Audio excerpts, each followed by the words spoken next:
Hi friends, എല്ലാവർക്കും എൻ്റെ വീഡിയോയിലേക്ക് സ്വാഗതം. ഇന്ന് ഞാൻ നിങ്ങളോട് സംസാരിക്കാൻ പോകുന്നത് വരാൽ കൃഷിയെക്കുറിച്ചാണ്. നിങ്ങൾക്കെല്ലാവർക്കും അറിയാവുന്നതുപോലെ വരാൽ കൃഷി വളരെ ലാഭകരമായിട്ടുള്ളൊരു ബിസിനസ്സാണ്. വരാൽ കൃഷി ചെയ്യുമ്പോൾ എന്താണ് അഡ്വാൻറ്റേജ് എന്ന് പറഞ്ഞാൽ മറ്റു മത്സ്യങ്ങളെ പോലെയല്ല. വരാലിനെ വളർത്താൻ അധികം ഫെസിലിറ്റീസൊന്നും ആവശ്യമില്ല. വരാലിന് അധികം രോഗങ്ങളൊന്നും വരുന്ന മത്സ്യമല്ല. പിന്നെ പെട്ടെന്ന് വളരുന്ന മത്സ്യമാണ്. നല്ല മാർക്കറ്റുള്ള മത്സ്യമാണ്. കമ്പാരിറ്റീവ്ലി ഏറ്റവും വില കിട്ടുന്ന മത്സ്യമാണ്. അങ്ങനെയുള്ള വളരെയധികം കാര്യങ്ങൾ നമ്മൾ കേട്ടിട്ടുണ്ട്. ഇപ്പോൾ ഈ വീഡിയോ കാണാൻ വരുന്ന നിങ്ങൾ ഭൂരിഭാഗം പേരും വളരെയധികം വീഡിയോകൾ വരാൽ കൃഷിയെക്കുറിച്ച് യൂട്യൂബിലെല്ലാം കണ്ടിട്ടാണ് ഇപ്പോൾ വരുന്നതെന്ന് എനിക്കറിയാം.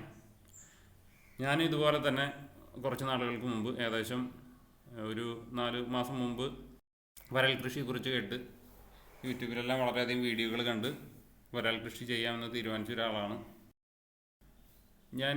കുറച്ച് അധികം വീഡിയോകൾ കണ്ടു കഴിഞ്ഞപ്പോൾ എനിക്ക് തോന്നി, എന്നാൽ ഇനി അധികം സമയം കളയണ്ട, വരാൽ കൃഷി സ്റ്റാർട്ട് ചെയ്ത് കളയാം എന്ന് കരുതി.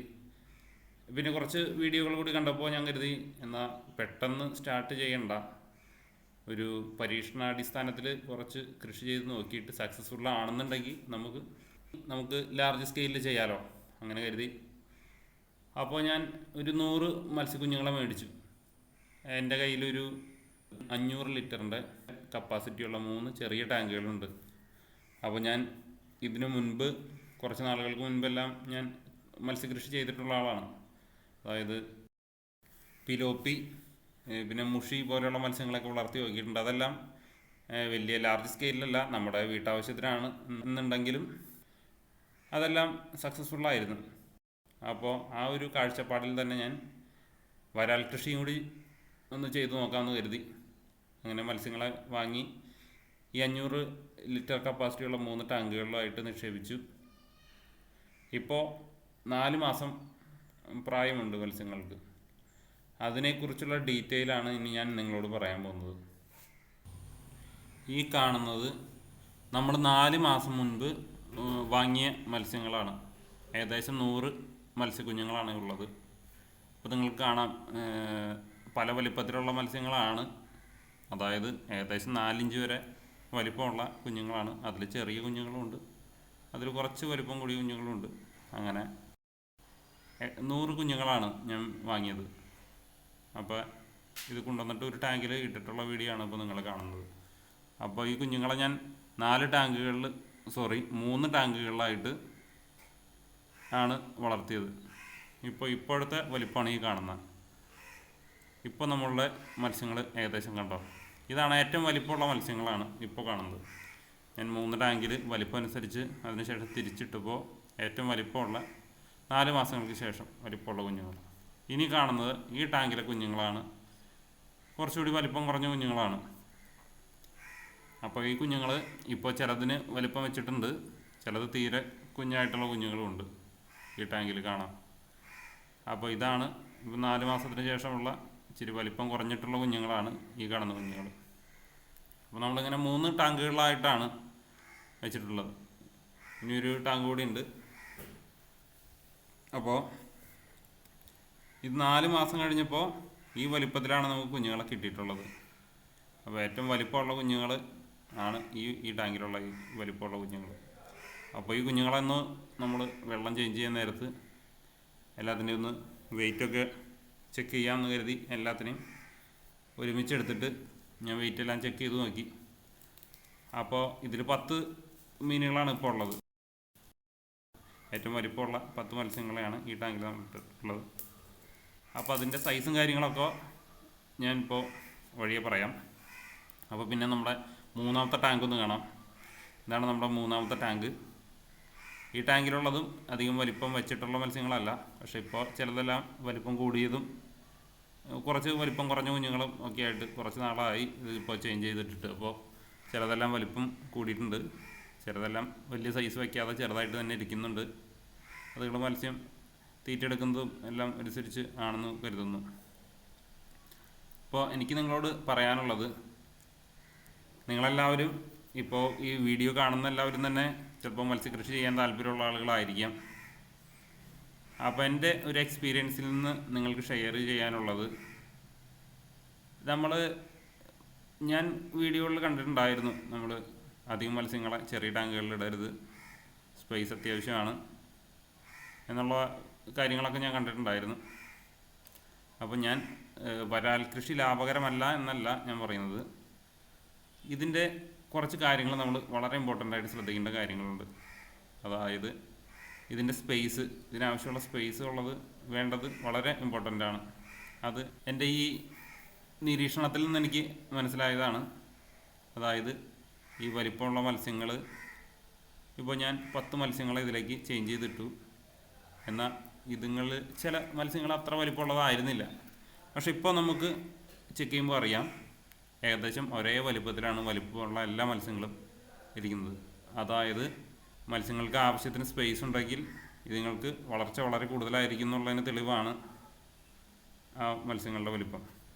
അപ്പോൾ എൻ്റെ കാഴ്ചപ്പാടിൽ എൻ്റെ ഒരു ടാങ്കിൽ, 500 ലിറ്ററിൻ്റെ ടാങ്കിൽ ഒരു 5 മത്സ്യങ്ങളെ വരെ വളർത്താനുള്ള സ്പേസേ ഉള്ളൂ. 5 മത്സ്യങ്ങളെ ആയിരുന്നു ഞാൻ ഇട്ടിരുന്നെങ്കിൽ ഇപ്പോൾ ആവശ്യത്തിന് സൈസ് ആയേനെ എന്ന് ഞാൻ കരുതുന്നു. ഞാനത് പറയാൻ കാരണം, ചെറിയ ടാങ്കുകളിലുള്ള മത്സ്യങ്ങൾക്ക് പിന്നീടാണെങ്കിലും അധികം വളർച്ച ഉണ്ടായിട്ടില്ല. പക്ഷേ ഈ വലിയ മത്സ്യങ്ങളെ മാറ്റിയിട്ട മത്സ്യങ്ങൾക്ക് ഏകദേശം ഇരട്ടി വളർച്ച ഉണ്ടായിട്ടുണ്ട്. അപ്പോൾ മത്സ്യങ്ങൾക്ക് ആവശ്യത്തിനുള്ള സ്പേസ് കൊടുത്താണ് വളർത്തുന്നതെങ്കിൽ വലിപ്പം വയ്ക്കാൻ സാധ്യതയുണ്ട്. കാരണം എല്ലാത്തിനും ഒരുപോലെ ഫുഡ്, ഒരേ ട്രീറ്റാണ് കൊടുത്തിട്ടുള്ളത്. എന്നിട്ടും ഈ മത്സ്യങ്ങൾ കുറച്ച് വലുതായി, മറ്റുള്ള മത്സ്യങ്ങൾ വളരെ കുറച്ച് മാത്രം വലിപ്പം വെച്ചിട്ടുള്ള മത്സ്യങ്ങളുമുണ്ട് ഈ കൂട്ടത്തിൽ.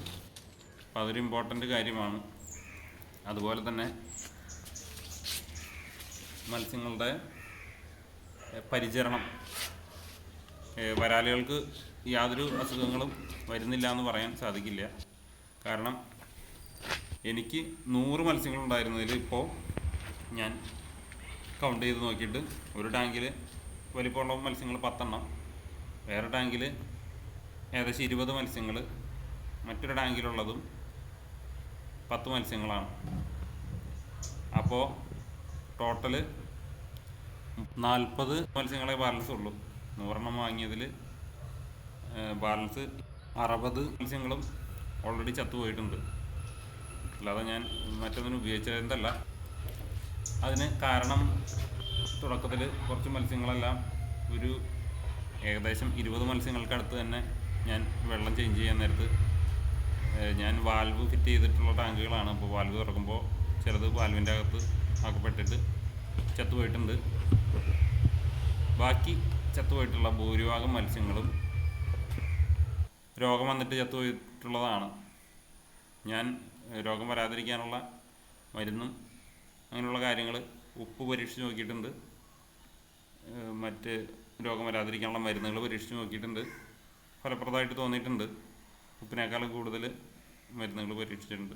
പക്ഷേ എനിക്ക് ഏറ്റവും ഫലപ്രദമായിട്ട് തോന്നിയിട്ടുള്ള കാര്യം മരത്തിൻ്റെ കരി ഉണ്ടല്ലോ, മരത്തിൻ്റെ കരി ഉപയോഗിച്ചിട്ടാണ് എനിക്ക് ഏറ്റവും ഫലപ്രദമായിട്ട് തോന്നിയിട്ടുള്ളത്. കാരണം ഇതുങ്ങൾക്കും പ്രധാനമായിട്ടും വരുന്നൊരു രോഗം, വാലിന് താഴേക്ക് ഒരു കറുത്ത കളർ വന്ന് കളറും ചേഞ്ച് ആവുന്നു. പിന്നെ അതുങ്ങൾക്ക് വാലനക്കാൻ, അതായത് ബോഡി ഫുള്ളായിട്ട് അനക്കാൻ പറ്റാത്ത ഒരു സാഹചര്യം, അങ്ങനെയുള്ള രോഗമാണ് ഞാൻ കാണുന്നത്. അപ്പോൾ ഞാൻ ഈ കരി ഉപയോഗിച്ചതിന് ശേഷം ഒറ്റ മത്സ്യം പോലും അങ്ങനെ ഒരു രോഗം വന്ന് ചത്തിട്ടില്ല. അപ്പോൾ അത് ഒരു ശ്രദ്ധിക്കേണ്ട കാര്യമാണ്. എനിക്ക് തോന്നുന്നു പടുതാക്കുളങ്ങളിലും വലിയ കുളങ്ങളിലും ഒന്നും ചിലപ്പോൾ ഇങ്ങനെ രോഗങ്ങൾ കാണുന്നുണ്ടാവില്ല. ഇപ്പോൾ ഞാൻ ഈ PVC ടാങ്കാണ് ഉപയോഗിക്കുന്നത്, അതുകൊണ്ടാകാം അങ്ങനെ രോഗം വരുന്നത്. അപ്പോൾ എനിക്ക് പ്രധാനമായിട്ടും പറയാനുള്ളത്, മത്സ്യങ്ങളെ വളർത്തുമ്പോൾ അതിനാവശ്യമായിട്ടുള്ള സ്പേസ് കൊടുക്കുന്നത് ഇമ്പോർട്ടൻ്റ് ആണ്. പിന്നെ ഇതുങ്ങൾക്കുള്ള ഫുഡ് ഞാൻ പല ടൈമിൽ പല രീതിയിലാണ് കൊടുത്തിട്ടുള്ളത്. തുടക്കത്തിൽ ഫുഡ് ഏകദേശം 6 നേരം കൊടുക്കുന്നുണ്ടായിരുന്നു. പിന്നെ പതിയെ ടൈം ചേഞ്ച് ചെയ്ത് ഇപ്പോൾ 3 നേരം ഫുഡ് കൊടുക്കുന്നുള്ളൂ. രാവിലെ, ഉച്ചയ്ക്ക്, വൈകിട്ട് ആ ഒരു ടേബിളിലാണ് ഇപ്പോൾ കൊടുക്കുന്നത്.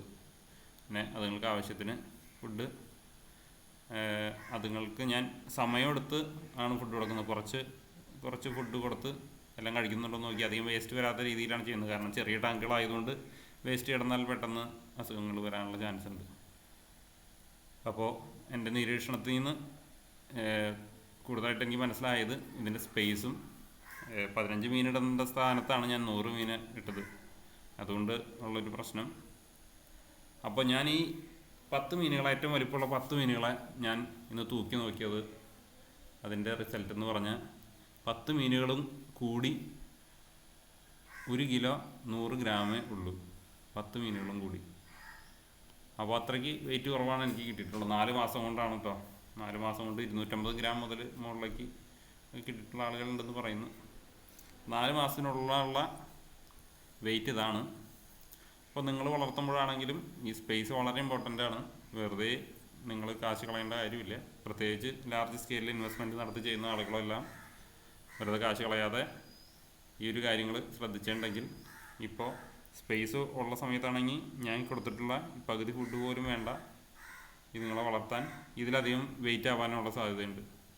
15 മീൻ ഇപ്പോഴുള്ള മത്സ്യങ്ങളെക്കാളും വെയിറ്റ് ആവാനുള്ള സാധ്യതയുണ്ട്. അതുകൊണ്ട് അങ്ങനെയുള്ള കാര്യങ്ങൾ ശ്രദ്ധിക്കുക. ആരും നഷ്ടം വരാതെ നല്ല രീതിയിൽ മത്സ്യകൃഷി നടത്തുക. ഓക്കെ, എല്ലാവർക്കും നന്ദി. വീഡിയോ കണ്ടതിന്. താല്പര്യമുള്ളവർ ഞാൻ തുടർന്നും ഇതുപോലുള്ള വീഡിയോകൾ ഷെയർ ചെയ്യുന്നതാണ്. താല്പര്യമുള്ളവരെല്ലാം ചാനൽ സബ്സ്ക്രൈബ് ചെയ്യുക. എല്ലാവർക്കും നന്ദി.